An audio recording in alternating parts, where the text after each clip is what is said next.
Electric car ప్రోత్సాహం ఈ నరేంద్ర మోడీ గారి ప్రభుత్వం ఎక్కువ అత్యధిక ప్రాధాన్యత ఇస్తుంది. ఏది మన ఈ పెట్రోల్ ఈ డీజిల్ యొక్క వాహనాలను తగ్గించి కాలుష్యాన్ని కూడా తగ్గించే ఏర్పాట్లలో భాగంగా పర్యావరణం ప్రకృతి పరమైన విధానాలు అనుకూలంగా ఇక్కడ రాజ్నాథ్ సింగ్ గారి స్టేట్మెంట్ మతాల పరంగా రిజర్వేషన్ ఇవ్వనన్న మాటకి ఈ రోజుకి వస్తుంది. మీరు ఒక ముస్లింలో ఎందుకు తీస్తున్నారు? అసలు మన రాష్ట్రాల అత్యంత ప్రధానమైన ఇంకొక డిమాండ్ ఉంది. దీని మరి కృష్ణాంజలిగా ఏదైతే నాకు తెలియదు. దళిత క్రిస్టియన్స్ ని చంద్రబాబు గారి హామీ ఒకప్పుడు. మరి దళిత క్రిస్టియన్ అంటే మరి రిలీజన్ బేస్డేగా. అదే అందుకే కదా బీజేపీ దాన్ని తిరస్కరించింది.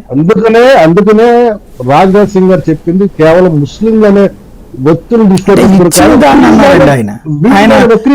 పర్టికులర్ గా ముస్లిం అంటే అన్నారు ఆయన. ఏంటంటే ఆంధ్రప్రదేశ్ ని ప్రయోగశాలగా మార్చారు అని కూడా చెప్పారు ఆయన క్లియర్ గా. ప్రయోగశాల అంటే అది రాజశేఖర్ టైంలో ఇచ్చిన రిజర్వేషన్ గురించినే మాట్లాడింది. దాన్ని కర్ణాటకలో కూడా పెడితే బీజేపీ వచ్చి తీసేసింది కాబట్టి మళ్ళీ ఇప్పుడు దాంట్లో వీళ్ళు తీసుకొచ్చారు కాబట్టి మాట్లాడింది. అది అంటే కర్ణాటకలో పెడితే బీజేపీ తీసేసింది, రాష్ట్ర ప్రభుత్వం తీసేసిందా, కేంద్ర ప్రభుత్వం తీసేసింది? రాష్ట్ర ప్రభుత్వం తీసేసింది. ఎందుకంటే 50% ఉంటుంది కాబట్టి. దాంతో అప్పుడు మరి అక్కడే మీరు ఇరుక్కునేది. ఎందుకంటే బీజేపీ పార్టీగా ఉంది కాబట్టి మీరు వచ్చాకని ఇక్కడ ఉమ్మడిగా ఇప్పుడు ఆర్టికల్ 3 అదే మేనిఫెస్టోలో ఉంటుందా లేదా అనేది. రామ మందిర నిర్మాణము ఇవన్నీ కూడా బీజేపీ పార్టీ ఏర్పడినట్టు. కానీ ఏ రోజైనా ఎన్డీఏ 1 ఎన్డీఏ 2 లో వాటిని మిత్రపక్షాల వృద్ధి తర్వాత అయితే రామ మందిరం అట్లాగే క్లియర్ గా అందుకు ఒప్పుకునే వాళ్ళే. ఇప్పుడేంటి ఎలక్షన్ ముందే చెప్తున్నారు అది ఇది మా ఎజెండా అని. ఆ ఎజెండా చెప్పి రావడం మూలంగా వస్తుంది పాయింట్. కాదు వాటితో చెప్పాడు ట్రిపుల్ తలాక్ అని.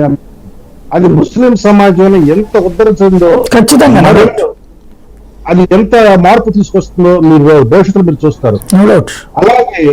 అలాగే ఇక చాలా చాలా యూనిఫామ్ సివిల్ కోడ్ కూడానండి. యూనిఫామ్ సివిల్ దానికి ఒప్పుకుంటారా? ఇప్పుడు యూసీసీ ముస్లిం రిజర్వేషన్ రెండు కూడా తెలుగుదేశం జనసేన ఒప్పుకుంటే లేదా? రెండింటి నేను సమర్థిస్తాను సార్ యాజ్ ఏ జర్నలిస్ట్ గా. నేను అంటుంది అక్కడ పార్టీల పరంగా వాటికి అడ్డాలు పడేది కదా ఇప్పుడు. అలాగే సార్ కాంగ్రెస్ ఉన్నప్పుడు ఉన్న వ్యతిరేకత మహిళా రిజర్వేషన్ బిల్లు నరేంద్ర మోడీ గారు ఖచ్చితంగా చెప్తారు మహిళా రిజర్వేషన్ బిల్లు మేము తీసుకొస్తామని. అది కూడా సామాజిక పరంగా చూస్తే మరి ఆల్రెడీ తెచ్చేశారు కదా. ఇంప్లిమెంటేషన్ ఒకటే జరగాలి రేపు 33% అనేది.